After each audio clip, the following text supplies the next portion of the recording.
Ladies and gentlemen, welcome to the Top 100 Clubhouse, the ultimate podcast for golf course enthusiasts worldwide.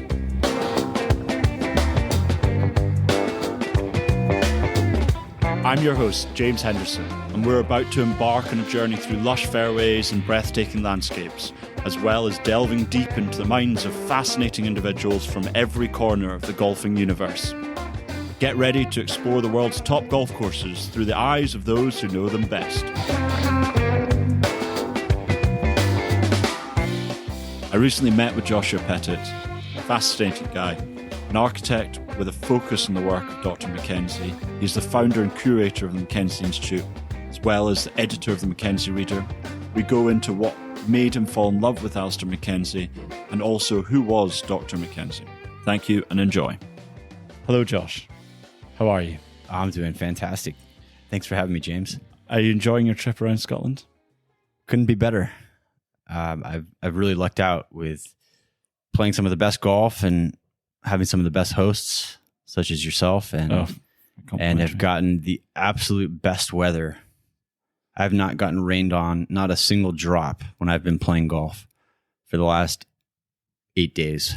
Well, there you go. So originally the forecast had called for just nonstop rain for a week straight. So I've just absolutely lucked out. Where have you played? So I started, actually I was in France for a week and a half. So on my way out of France, not a golf trip, but on my way out of France, I did play Montfontaine, which is a very neat old Tom Morris course outside of Paris. I didn't realize it was old Tom Morris. Excuse me.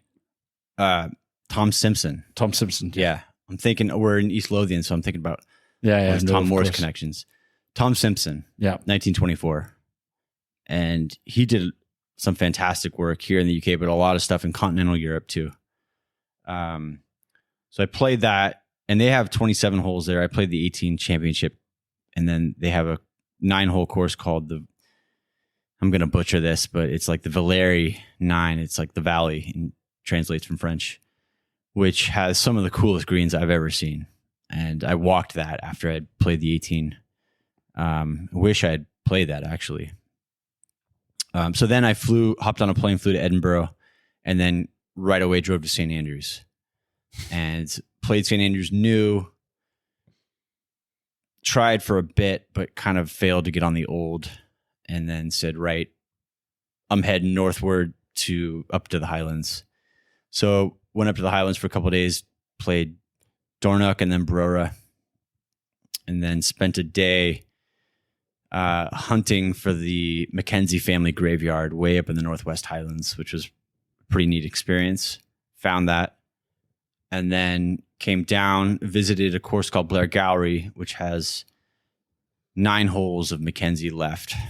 And then went to the West Coast to play Western Gales, which is one of my absolute favorites. Yeah, Snap.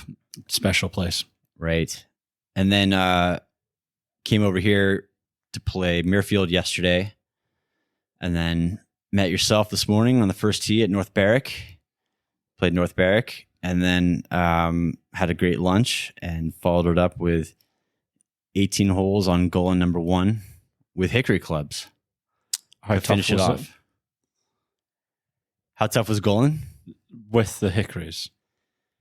It was pretty windy, man. Yeah, it was pretty windy. That was definitely the windiest round I've had this whole week too, because not only have I not had any rain, but I've had hardly any wind at all. It's been, when I played Dornoch, the members that hosted me said it was the stillest they've ever seen it. Like, you coming up 18 in the set of flags that they have, it looked like the flags weren't even on the poles. They were just completely not moving. What did you think of Dornoch? Dornoch was fabulous. Dornoch was absolutely terrific. I had not previously been there, so it was high on my bucket list, and I had very, very high expectations, and it met and or exceeded my expectations, definitely. Right. So people understand who you are. Can we start off with what got you into golf? I know you said you didn't come from a golfing family, but how did you originally get into golf? I originally got into golf by watching golf with my grandfather on weekends during major tournaments. And so it was the 1997, really the 97 British Open that I watched. Growing up on the West Coast of the States, we were up at 4:30 or 5 in the morning to watch the final round of the British Open. What we refer to as the British Open, you guys call the Open. And and that was just an exciting tournament to watch, and it just really intrigued me and got me interested. And then after that round, went down and dug up my grandfather's old clubs from the 1950s that were buried in the basement and hit some balls around his apple orchard that he had. And I was kind of hooked like from that point on. And then 2 years later, really got into it when I joined my high school golf team. I'd played baseball and a lot of other sports growing up, but I gave up baseball in the spring to join the golf team and absolutely just got hooked. And then started working at golf courses that summer just so I could continue to play golf, because where I grew up was not very accessible for juniors, not very affordable. I certainly couldn't afford it, and my parents weren't golfers, so I thought, great, I'll just work at golf courses. So did that, and that got me into the golf industry starting at age 15, and have been doing it ever since. So what was the first golf course you worked at? A little course called Marin Country Club, just north of San Francisco, followed by a course that sadly has closed, which is a very sore subject because I tried to help save it for the last 5 years, called San Geronimo Golf Course. That's really where I that's what I attribute with the place that really sort of taught me golf and the golf business. And then followed by a summer when I was 17, I moved down to Pebble Beach to work at Spyglass with a friend of mine. And then came back. And so by the age of 18, and there was a couple other courses, by the age of 18, I'd worked at like 5 golf courses at that point, and thought, wow, the golf industry is really interesting. I want to do something in the golf space. Didn't quite know what at that point, but I just knew I wanted to continue within the golf industry, which I would say most successful people would tell me would be quite inadvisable to do. And those in the golf industry would probably know what I mean. But just being in and around golf was it was such a joy for me. And so yeah, stuck with it all these years. When was the Meadow Club part of that 5 golf courses? Or? Yeah, so the Meadow Club, by the time I started working at the Meadow Club, I was age 19. And that was probably that would have been the 5th golf course that I worked at. So just so people understand, tell us a bit about the Meadow Club and what's it about. Well, the Meadow Club is a very special place. It was Alister MacKenzie's first course that he designed in America. So he came over in January of 1926 and began construction of the Meadow Club with Robert Hunter was the guy that sort of brought him over, and they partnered together and they did a lot of their California work together. And then when I started working there in 2003, they had just begun a MacKenzie restoration project, an ongoing thing that was a gradual process to this day, ongoing. But most of the work was done over a 6-year stretch. We did about 3 greens per year over 6 years. We did greens restoration, which involved expanding the greens to their original sizes. They had shrunken significantly, and restoring the bunkers, and then at the same time upgrading the infrastructure, so the irrigation and the drainage and all that sort of stuff. So I was involved with that, and to this day am somewhat, but heavily involved with that for several years. Oh, also I failed to mention a significant tree removal project. It was called the Meadow Club because the site was a meadow called the Bontempi Meadow, which is at the base of Mount Tamalpais, which is the most significant geographical feature in that area. And there was not a single tree on the property originally. And like so many properties in the States, in the 1950s and 60s, they just started lining the fairways with trees. And then you fast forward half a century and those trees are very tall and you've got bowling alleys for your holes, these narrow playing corridors, and that have obscured all of the vistas between holes and across the property and looking out to Mount Tamalpais. And so a big component to the restoration project was tree removal. Probably the most controversial component, I would add.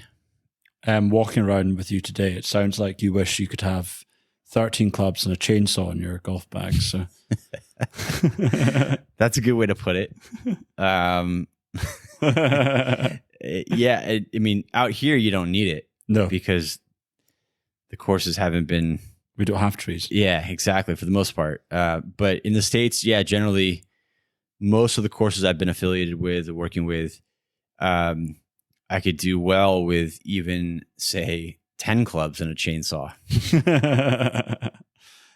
So after that, you went off to university, college. Right. What were you studying? Initially, political science and history, and then changed degrees midway through to pursue landscape architecture. So between your respect for landscape architecture, you were also a historian. Yes. By original. So when you arrived at the Valley, how did you get involved at the Valley? Well, the Valley Club, that's another Alister MacKenzie design course, just south of Santa Barbara in California. And that was built in 1928 and 29, opened December 30th of 1929. So basically 1930, call it. And I had met a few people through the golf industry that were working there and had got word that the club had been considering a restoration program for a number of years.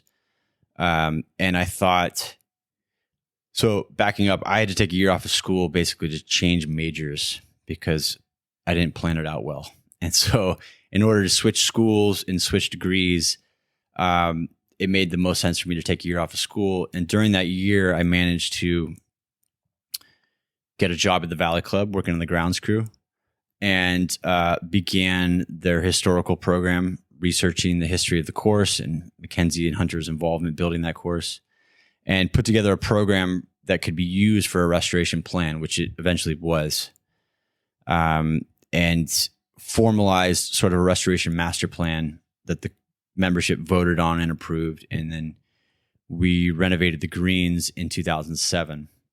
Can I ask you, how old were you when you put this plan together? I was 21 at that point.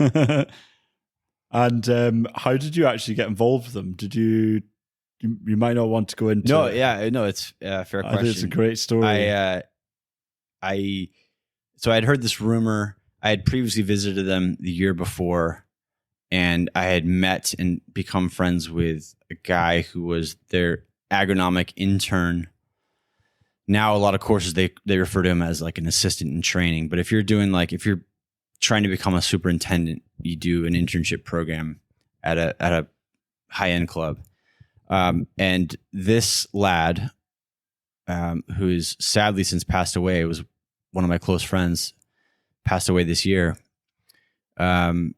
He was working there at the time as an agronomic intern, living in a cottage behind the clubhouse at the Valley Club in Montecito, right down the road from where your favorite Royals live now. Oh, and Oprah and a number of celebrities. It's a very, very posh, beautiful, beautiful community. And so the way I got involved was I contacted the assistant superintendent who I'd met and said, hey, do you need any help on your staff? I'll move down here essentially. And even though I wasn't really planning on it, I was just trying to like force the issue. And I'll work on your crew a couple of days a week or whatever I can just to get my foot in the door so that I could maybe start pursuing this MacKenzie restoration angle. Well, sure enough, the intern who had left, who was a good friend of mine, they had an opening and they offered for me to become that intern, even though I wasn't pursuing turf grass science as a educational discipline. I wasn't, trying to become a superintendent of a golf course. They knew that I was intent on pursuing golf course design. They thought, oh, this might be a great fit. So they offered me a gig to work on the grounds crew and to live in the cottage behind the clubhouse, which is one of the most fun experiences of my life. And so I did that, moved down there, worked on the crew, and then in my free time in the evenings began this whole research process and just curating all this material and digging through boxes in the basement of the clubhouse that hadn't been looked at for a long time, and put all this stuff together and said, hey, look, we've got a pretty good amount of materials that we could use should the club ever want to pursue some sort of a restoration program. And they said, well, that's a great idea. Why don't you kind of formalize it all into a master plan? And I said, okay, I'd love to. And so I did that.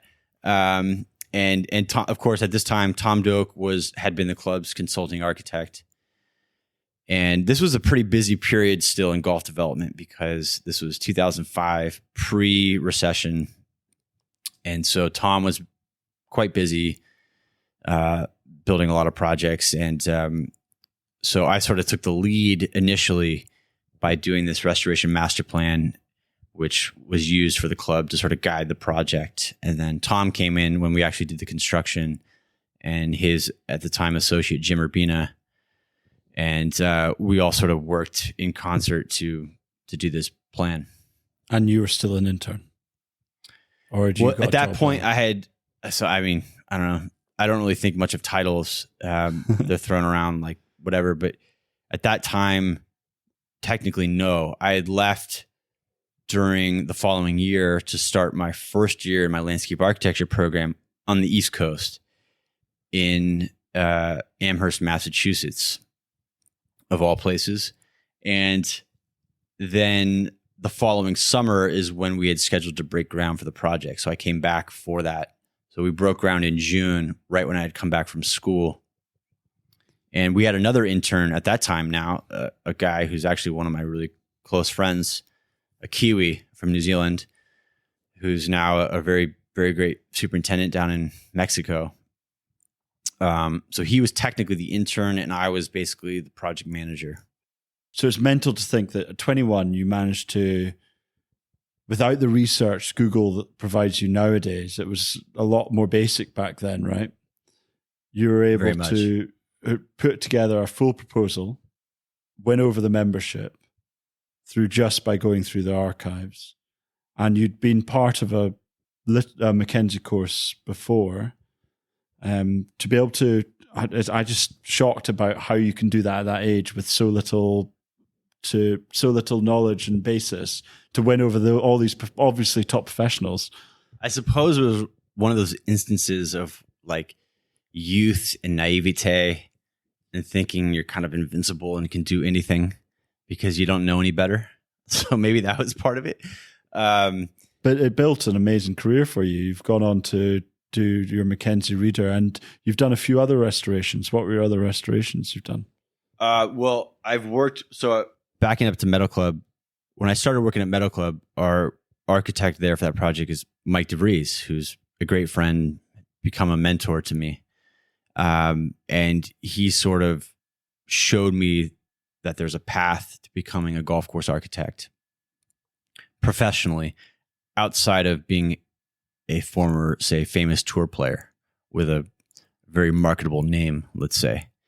And so when I got out of school, graduated with my landscape architecture degree, I worked for Mike for several years and helped him with a lot of restoration renovation work, including the University of Michigan, which is a MacKenzie course in Ann Arbor, which we did restoration master plan for, this has been years ago now, and it's still, they've done a few things, but they have not done very much of it. I believe now it's sort of being looked at again and considered, more seriously at this point. You're telling me that on the weekend it's a car park though. In the fall during football season, if you talk to people in Michigan, University of Michigan football is everything. And they have the stadium, the big house, which I think seats 120,000 or something. Mike could probably correct me. I think it's about right. But yeah, they park the cars on the golf course. That's what they think of it. This brilliant MacKenzie course. And I can see the disappointment in your eyes. It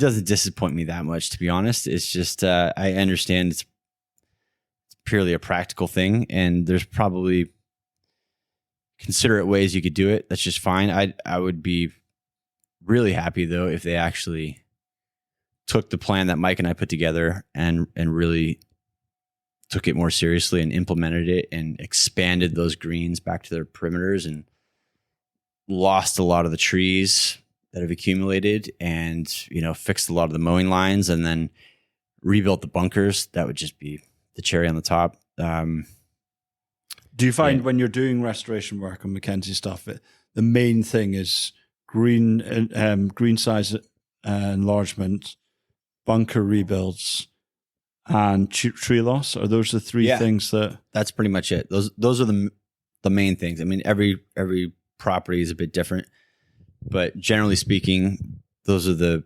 main things because, keep in mind, MacKenzie was building most of his courses, at least in the States, starting in the mid late 20s and then into the early 30s.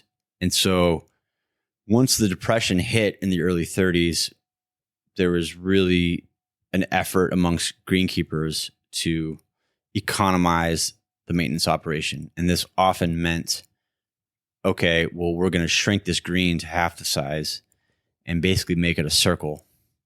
And oftentimes fill in bunkers and do things so that you could really maintain a golf course with like one or two people. And then World War II hit and that didn't help. So like in the case of the Valley Club, actually for World War II, they closed half of the golf course and just let it go fallow. And then, so after World War II in 1946, they had to restore that half of the golf course, bring it back. So between the Depression and World War II, you had this trend of sort of economizing the maintenance operation. And then post World War II, you have this trend of in the 50s and 60s of planting trees in abundance. And they didn't think much about what species of trees they were planting and the spacing, how they were laying them out. And they would just plant them in these rows. And they didn't quite think about how much it would cost to manage those trees over the lifespan, and that they would grow to be these giant monstrosities that 50 years later or more would cost in US dollars, $4,000 or $5,000 a tree to cut down. They also didn't think about the fact that God, I need to get into tree cutting. Tree surgery sounds out in California is massive business these days, especially with, this is sort of another component, is that with all the wildfires we'd had for the last few, it hasn't been that bad this last year or so, but for about 5 years, we've had some pretty bad wildfire seasons. And so the electric utility company where I'm at is called Pacific Gas and Electric, PG&E. They have these electrical lines all over the place with trees very close by. And so there's been just like probably hundreds of millions, maybe billions of dollars allocated for tree removal to protect these electrical lines.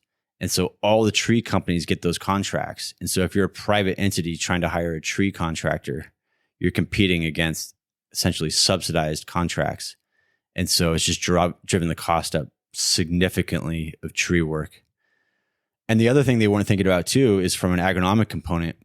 that you plant these little trees that oftentimes they would get for free. A lot of times they were donated by local nurseries, or they would get them for, say, 50 cents per tree.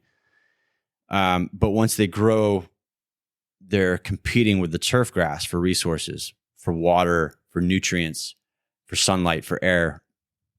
And so if you're a greenkeeper, an agronomist, you're battling these trees that have deeper root zones. And so when you're irrigating a fairway, let's say, or fertilizing a fairway, that's subsidizing the tree.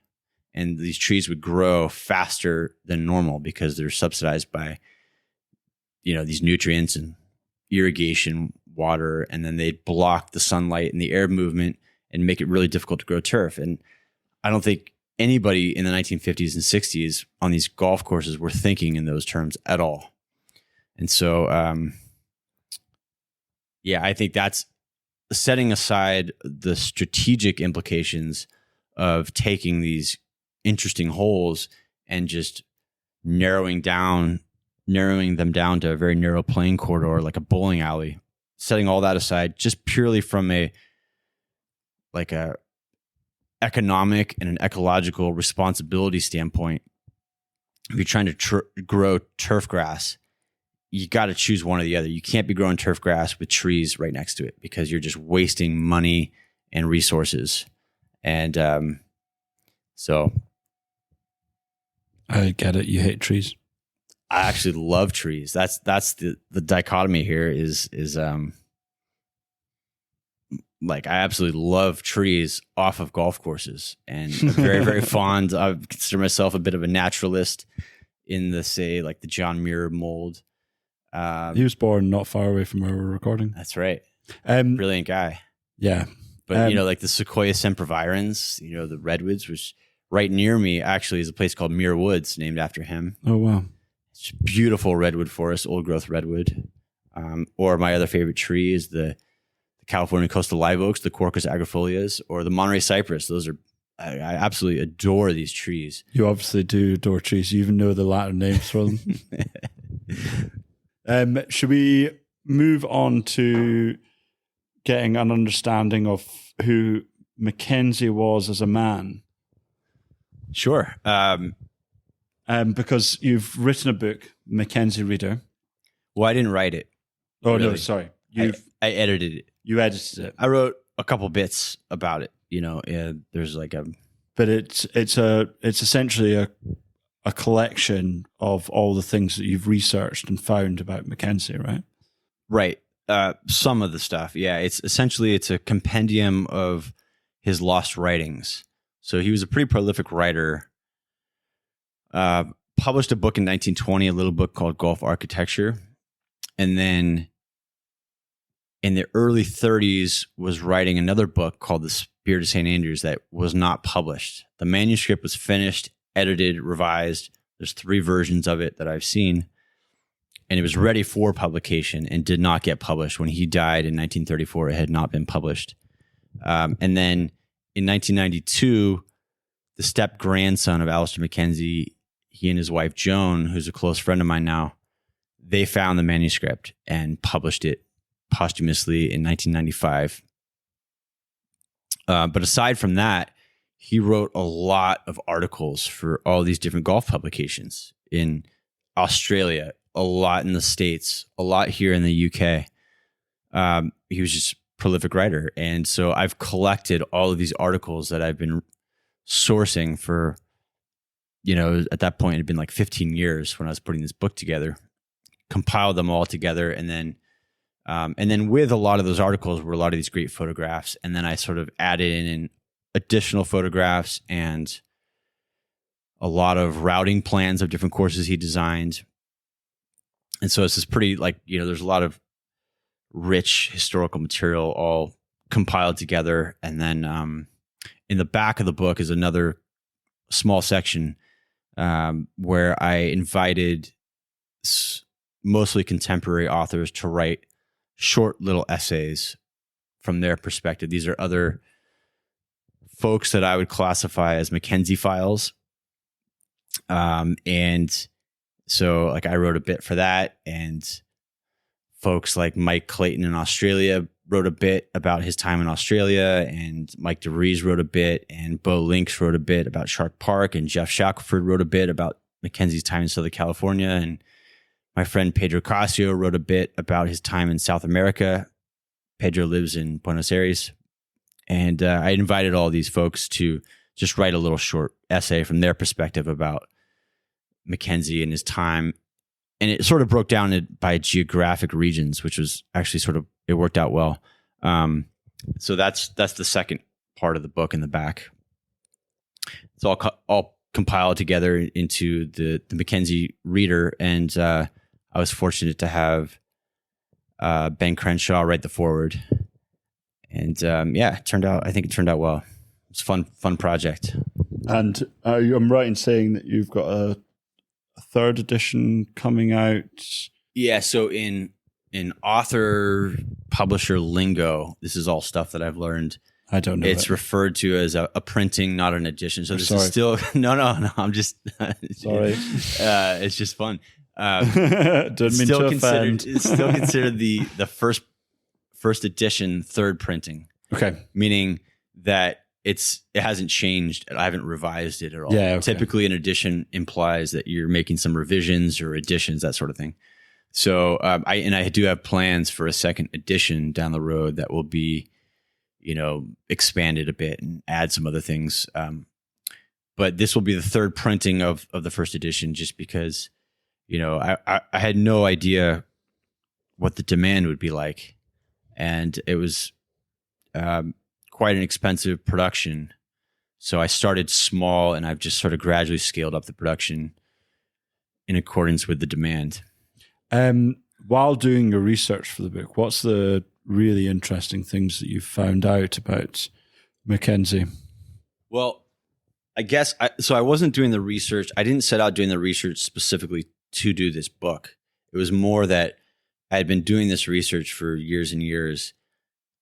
And then at some point I thought, all right, I should do something with this material, at least some of it, and try to, present it somewhere. And so then I thought about different concepts for books. So it wasn't like I said, okay, right, I'm going to do a book and let's start doing some research for a book. It was more the other way around. And so the research was really spread out over, like, say, 15 years. And so it's kind of hard for me to say, like, there were so many things, but I could just pick any number. So, for instance, there's quite a bit of material in there about Augusta National, but I didn't want to put too much in because of all of MacKenzie's projects. There are 3 that I have like by far the most amount of material for, way more than any other project, like orders of magnitude more material. And those projects are Augusta National, Cypress Point, and Pasatiempo. And Augusta would be first on the list. So there's just an abundance of Augusta materials. Why is that? Why do you think that happened? Well, I think a couple of reasons. First of all, it was probably because he worked with Bobby Jones on that project. So it was well documented. It was I would say sort of like well hyped right out of the gate. Yeah. It was pretty well known. It wasn't just like an ordinary development. It was kind of like, wow, Bobby Jones is building a golf course and he's partnered with Alister MacKenzie, the great architect, to do this. So right out of the gate, it had a lot of publicity in golf circles.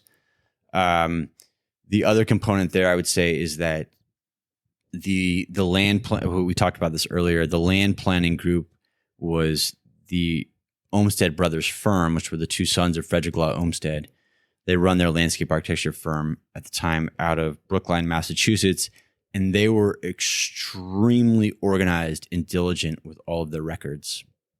And so to this day, they have a fantastic archive of material for all their projects, but specifically for Augusta in this case, where they have drawings, like just an immense amount of architectural drawings, correspondence, documents, articles. All of this stuff has been collected in this archive at the Olmsted Brothers which is now run by the National Park Service. That's another reason. And so I think you combine those two, and then somewhere along the lines, the Library of Congress, which is I think the biggest library in the world, they acquired a whole lot of those materials as well, and they're very organized and preserved. So I think for all those factors, it was just very well documented, and they did, for the most part, a pretty good job of collecting all of that stuff.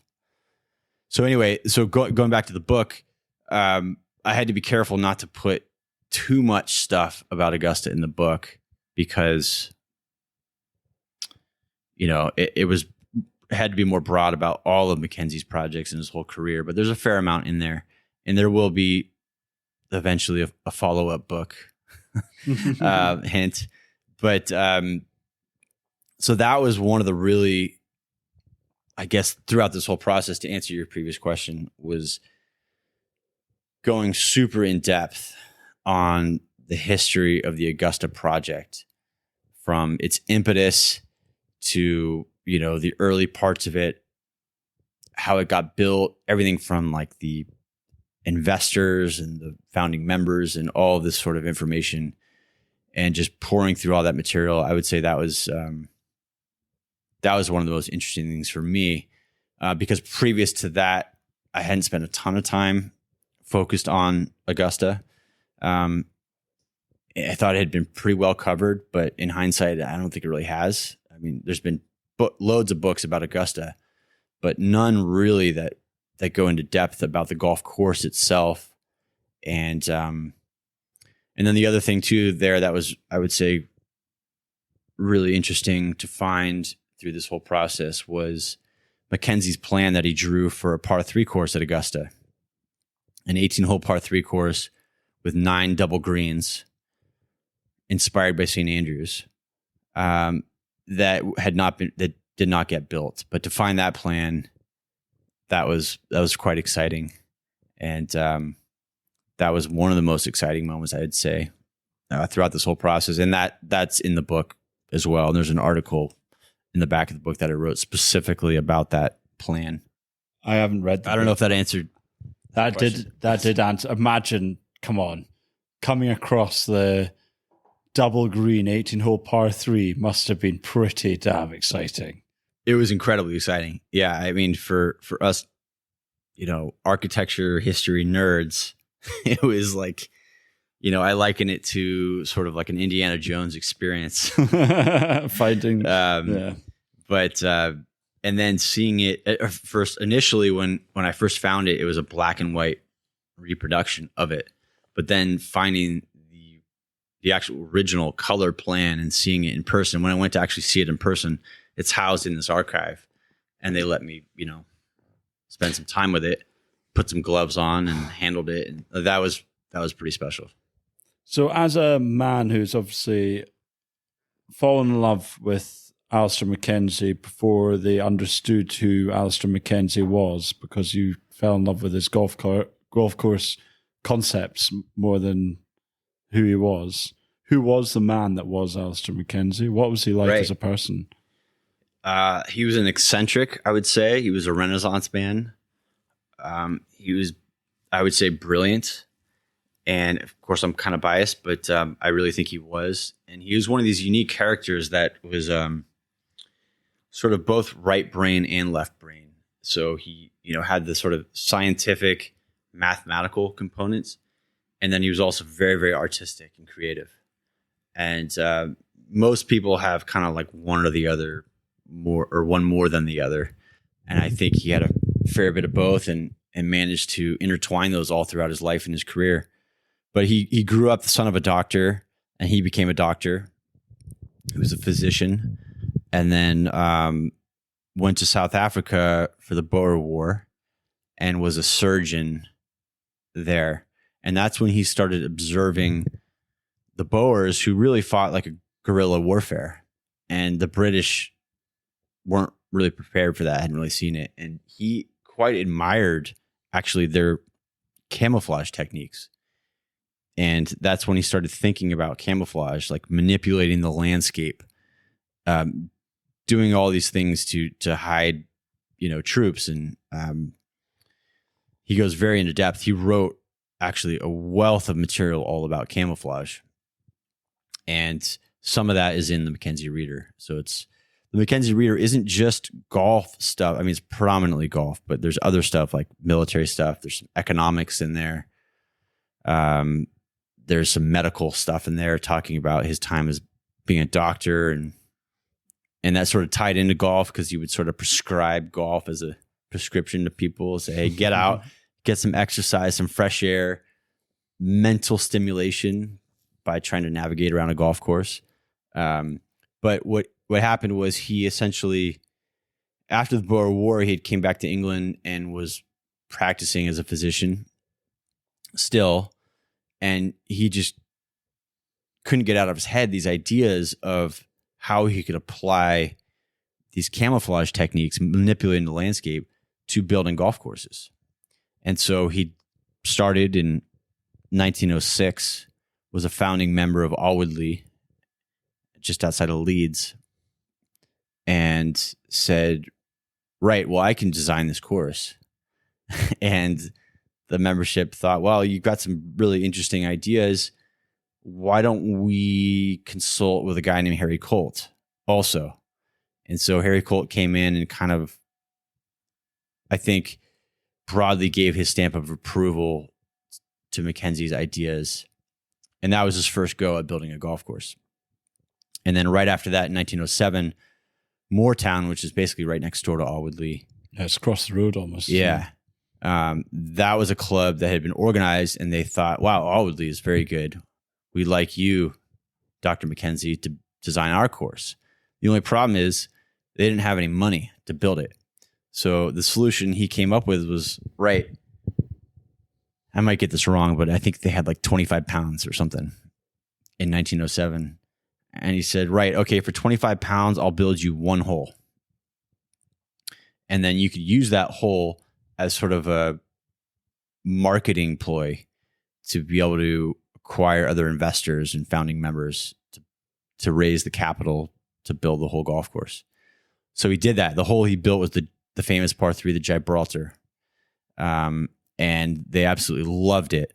And it was considered one of the best inland par 3s in England.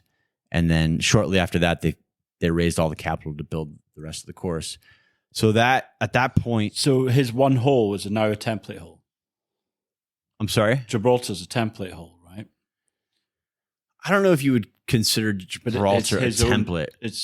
Well, I guess maybe not. Gibraltar was actually sort of basically inspired by the Redan. Yeah, but sort of a modified Redan. But did he not argue that it was not the Redan because it kind of, he argued there was nothing to do with the Redan, or am I wrong there? I don't know about that. I don't know what you're referring to. I've not. Well, I'm probably wrong then, because you'll know more than I do. I'm not a Moortown expert. There is a historian there but I don't know that. I don't know that to be the case one way or the other. But I think it's pretty well considered that it's basically inspired by the Redan. It's modified Redan, and he built a lot of Redans throughout his career. I mean, he was quite fond of the Redan, and others like the Eden. He built a lot of Eden greens, a lot of Eden par 3 holes, and but that was back in the days where all these designers were all using template holes a lot, like McDonald and Ross and McDonald was, I think, kind of just getting going. Hadn't really, this was before, like, say, National Golf Links, or Lido or any of those. But going back to who MacKenzie the man was, essentially at one point, and I don't know the actual year. It's a great question. It was pre World War I. So this probably was like in and around 1910, 1911. I'm sort of guessing here. He decided to stop practicing as a physician and pursue golf course design full time as a career. And he did that. And he had quite a few contracts here in the British Isles. And then World War One hit. And during World War One, he ran what was called the British School of Camouflage. And as you probably know, World War One was, very, very tragic in a lot of ways, but it was like militarily, it was a trench, referred to as trench warfare. And they were just digging these trenches, and it was just like basically stalemate. It was just people dying. But they were digging these trenches, and they were very, very artificial trenches. And MacKenzie's idea was, wow, we could really actually build much more, camouflage type trenches and landforms, and employ all of these techniques that he learned observing the Boers. And then he sort of like expounded on those ideas, and he wrote a ton of material about all of these ideas around camouflage and warfare. And, he implored people within the British military to sort of like buy into his ideas. And I don't think he didn't really have much luck, but there's an interesting story in the book where he talks about having the, like the cousin, I want to say it was like the cousin of the Queen, come and look at his test camouflage bunker fields that he built, and showing them and like, this is why we need to use this technology, these techniques in warfare and that sort of thing. Never gained much traction, but anyways, that's what he did during World War One for those years, during the Great War years, and then after the Great War, went back to building golf courses and refurbishing golf courses, and did a lot of that. And then as I said earlier, 1926 is when he, set out to come to the States. And that's when he sort of started traveling. And then from that point on, from those years, the last 8 years of his life, because he died in early 1934, he basically was a vagabond. He was I refer to him in the introduction as a golf expeditionary, and he just sort of like was all over the place, from the States back and forth to England, to Australia, New Zealand, back to the States, down to South America, up and back. He eventually settled down in Santa Cruz, just south of San Francisco, at Pasatiempo. But for those years, it was mostly traveling. And it's actually really incredible if you look at his rate of travel around all these places, the time frames. If you look at the timeline and the amount of projects he was able to do in a pretty short time span, it's amazing, given the technology, given he was, taking these ships across sea and then trains, and, it's pretty incredible. Yeah. The amount of ground he was able to cover. And I think that's one of the things about MacKenzie that, aside from just stylistically, how, all these features he would build, these very, very elegant bunkers and that kind of stuff that he was known for. But I think he really was influential on spreading golf in a lot of places around the globe that had, some history of golf, but in those days was very rudimentary, and he sort of took things to the next level. And I think the best examples of that are, say, Australia. There was golf in Australia before he came, but there was not any good golf. And he had a massive influence on golf development in Australia, which then influences golf more broadly. And I think you can make an argument that, I think Mike Clavin would make this argument, without putting words in his mouth, that's really influenced generations of golfers that have grown up playing those great sandbelt courses. And then also places like, say, South America, where there had been golf in Argentina previously, but no good golf of any kind, and sort of put golf on the map there. And so I think that's one of the things that differentiates MacKenzie from a lot of his other, his peers in the field, is that most of those other guys were sort of confined into a much more narrow geographic range of places where they were doing work. Whereas MacKenzie was all over the place. It was the West Coast of California, the East Coast, the upper Midwest, all over the British Isles, Australia, New Zealand, South America. Covered a lot of ground, more than any other architect. I've got a few questions still want to ask. One question I want to ask you is what defines a MacKenzie course versus any other? What's the things you need to look out for? Apart from the MacKenzie logo that everyone, not logo, but name that everyone wants. Well, that's kind of a difficult question to answer because everyone's now copying him. There's a range of factors there, and every property was a bit different. I would say, so first and foremost, his paramount inspiration was always the old course. I mean, he held the old course in the highest of esteem and sought to essentially not copy, but pay homage to the old course with all of his projects. And the really, I would say, the novel idea there was at that time when he first started getting going, all of the best courses were on Linksland, where we are.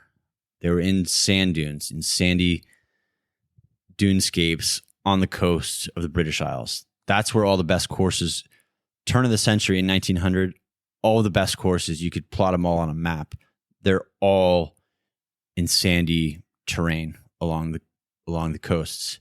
And his, I think, novel idea was, well, because golf was expanding at such a rapid pace in those days, and it became to the point where they were building a lot of inland courses.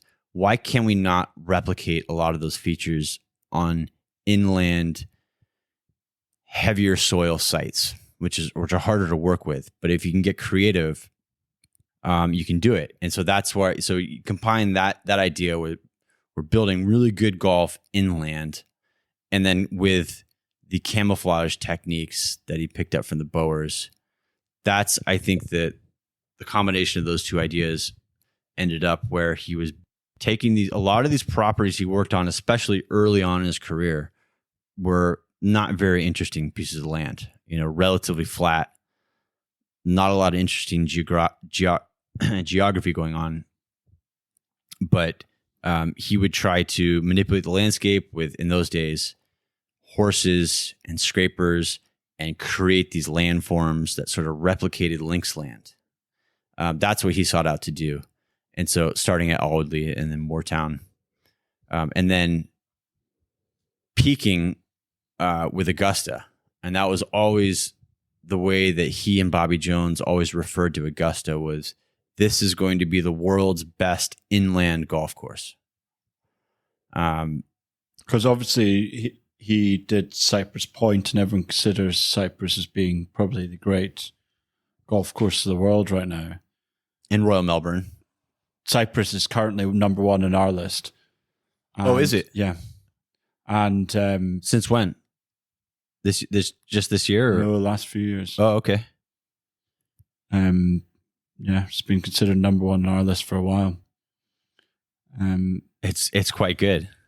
It brings me back to. Sorry, on you go. Oh no, just on Cypress Point. There's a great article actually in the book. He writes about Cypress Point often, and there's a lot of material in the book relating to Cypress Point. And the title for the article is something like Cypress Point, almost as good as St. Andrews, but infinitely more spectacular. Yeah, okay.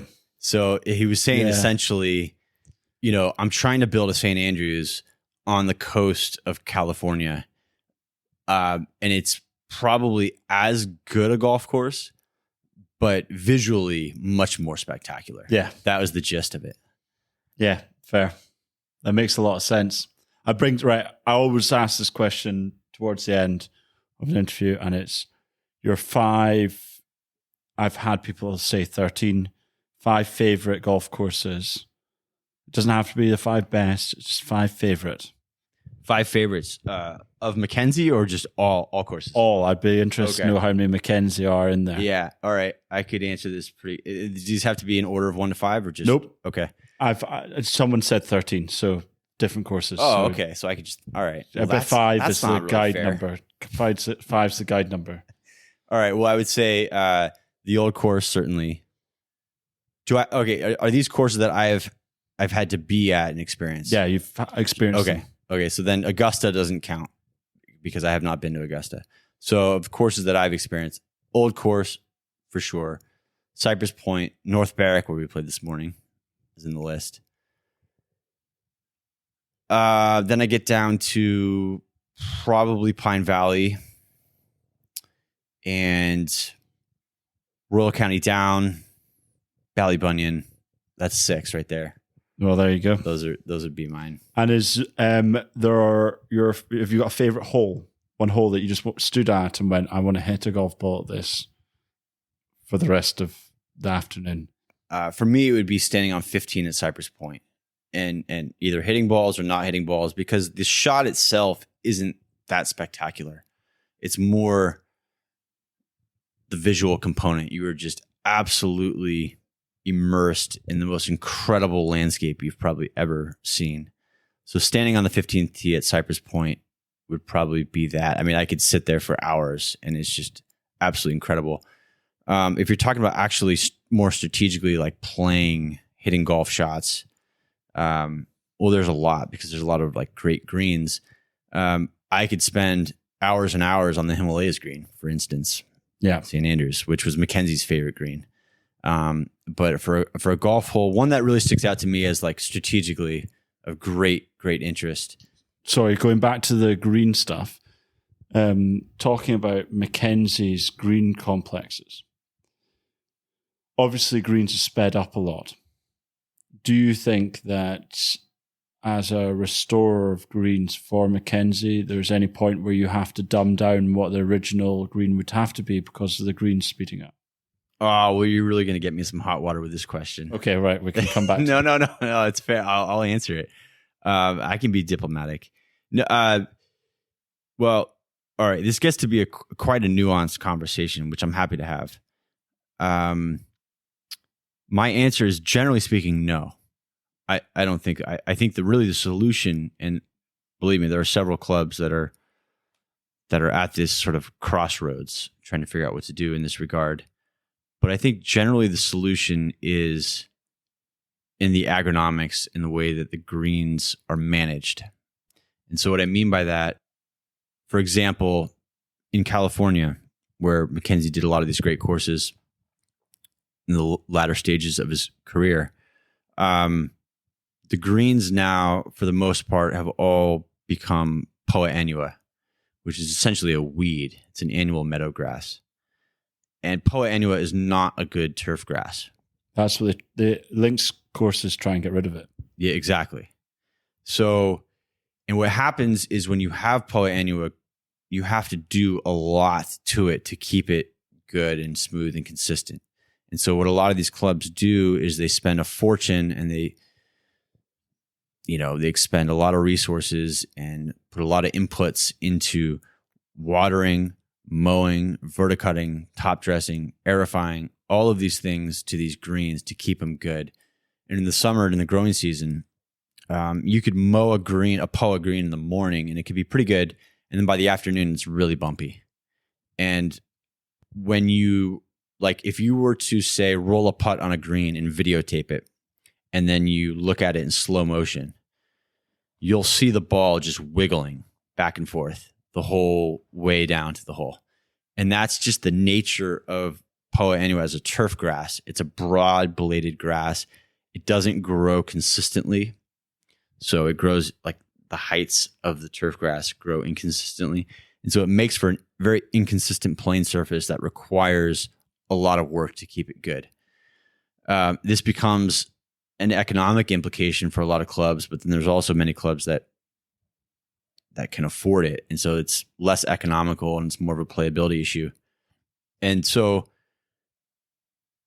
what happens is, in the growing season, if you're, say, mowing a green twice a day and rolling it maybe every day or at least a few times a week, by the nature of doing that, you get these really fast greens. And they're not necessarily firm either, because Poa is not a drought-tolerant turf grass. It has to be babied with a considerable amount of water. And so you can get these really fast greens that don't play very firm. And I would rather have it the other way around. I'd rather have really firm greens that aren't maybe as fast. And so essentially, the simple answer to your question is by growing the finer bladed turf grasses, such as bent grasses, predominantly where I am, or fescues, you can manage the surfaces quite a bit differently to the point where they can play very firm like this table. And you don't have to have them rolling super fast. You can have them rolling, let's say 10 and a half on a stimp, which is plenty fast enough. For many of the courses around here that we've played and that I've been playing this last week, 10 and a half is plenty fast enough, especially if it's really windy out. You wouldn't even really want much more than that, given the contouring of the greens. And so a lot of these MacKenzie greens, I would say, fall into that category where if you were able to grow bent grass or fescue, keep them firm, but not that fast, then that allows you to keep the green the way that he contoured it originally without having to do what you mentioned, which is like modify them to tone them down, let's say, to account for these fast speeds. But once you have these greens that were built in the late 20s or early 30s, and you have them rolling at, say, 12 and a half on a stimp meter, then it becomes untenable. And that's when these clubs start thinking, all right, we need to soften these slopes and raise approaches and do all these things to counteract that and to be able to gain more pin locations because you start losing pin locations when you increase the speeds that much. So that's kind of a long answer to that question. It's a good one, though. But I guess the answer is really, I think in almost every case, I could show you where MacKenzie built a green. You could keep it original if you had an agronomic program that was in line to account for it. Well, that's a very good answer. And I think maybe on that note, we might end it. So thank you very much. Oh, thanks, Josh. It's been great fun. And I'm thanks sure for the games today. Another time we'll get you back on the pod because that was really interesting. We'd love to. But thank you. Thanks for having me. It's been a lot of fun. I had a wonderful day with Josh, playing about 50 holes with a collection of both new and old hickory golf clubs. The podcast could have gone on for hours, so we both decided that we'll find out more about the brilliant Dr. MacKenzie further down the line. You can visit the MacKenzie Institute on Instagram or alistermackenzie.org for more information. Excitingly, Top 100 Golf Courses and Top 100 Clubhouse are partnering up with Eden Mill. We're bringing the tradition of distilling back to St Andrews.